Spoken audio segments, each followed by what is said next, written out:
I loved my childhood. I loved the old Sesame Streets and the old Electric Companies and the old Love Boat and Cher, Sonny and Cher show, and all those variety shows, and Carol Burnett, Donny Osmond, Fernwood Tonight. I was going to beat up Donny Osmond because he was jacking with my game. He's so every handsome. Girl I had a crush on. At 13, he was messing up my game. He was, and you know now. Him and Richard Gere, I was going to kill them both. When Richard Gere came out with The Office and the Gentleman, I was going to stab him 20 times. He took his pants off. In Office and the Gentleman, I went on a double date. This is hilarious. I went on a double date, and my buddy was having a hard time with this girl he was dating. And Richard Gere drops his pants. In the beginning of American Jiggle, he walks and he takes his shirt off, and he hangs on an inversion bar and everything. But when his ass came out, I couldn't believe it. And the girl's jaw dropped, and the other girl covered her eyes. I was going to choke. I'm like, "Why are you covering your eyes for? That's Richard Gere." But this girl would always talk about Richard Gere. So for years, I was going to stab Richard Gere. And one night, I was in the club in the city, and I heard he was in the club. But at that time already, his hair was kind of white. Oh, yeah. And I'm like, I can't stab an old dude. He was just young 2 weeks ago. But then I watched Office of the Gentleman, and I fell in love with him. No, he's so great. I know. I actually learned about him more later, and then I couldn't stop watching movies by him. There's something so sweet about him, and serious. And Pretty Woman. Oh yeah, I didn't even see that when it came out. Pretty Woman. They did it perfectly.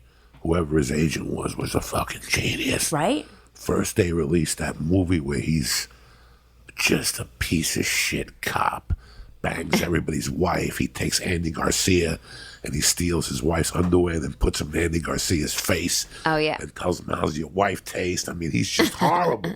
And then, you left there going, Jesus, Richard, I'm done with you. And then 2 weeks later, he came back with Pretty Women. It was all over. Oh, yeah. Internal Affairs. Oh, yeah. He's nasty in Internal Affairs, but he came so back. Great. He's so great. And then, forget it. I've always loved him since then. Back to you, though. I wanted to ask you this question. I thought when I first met you, you said Dallas. I was like, okay. On the walk home, I go, I don't think there's too many Jewish people in Dallas. But then I remembered a friend of mine from Boulder. I went to school in Boulder. Wow. At UC Boulder? At UC Boulder. And I had a kid, Danny Weinberger. And he kept telling me how, and he would have a dream of opening a Jewish fucking deli. Oh, that's great. And he kept saying, I found this spot.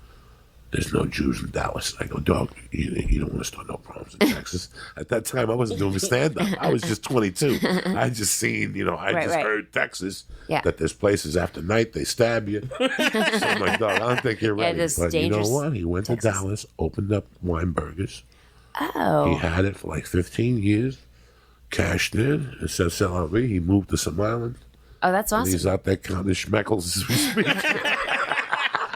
Dallas, there are tons of Jews in Texas. Yeah, my dad was on the radio there, and they did not know that. A taco place made a matzo ball taco for him as a joke. They named it after him. No one ate it because it's disgusting. But right. But I didn't know that. No, there's thousands and thousands. There's so many Jews in Dallas. That's amazing. It's funny, when I travel around the country, actually, I got really into Judaism. And when I traveled around the country, I would visit synagogues and stuff.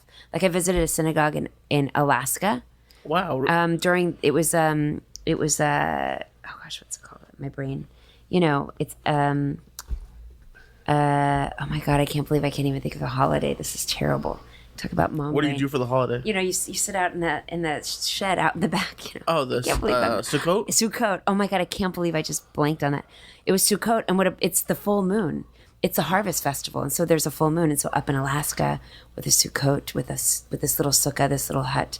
And I went there and I met all these. What's great too about visiting different synagogues is you just meet nice, regular people in all these different cities. You're not at a club.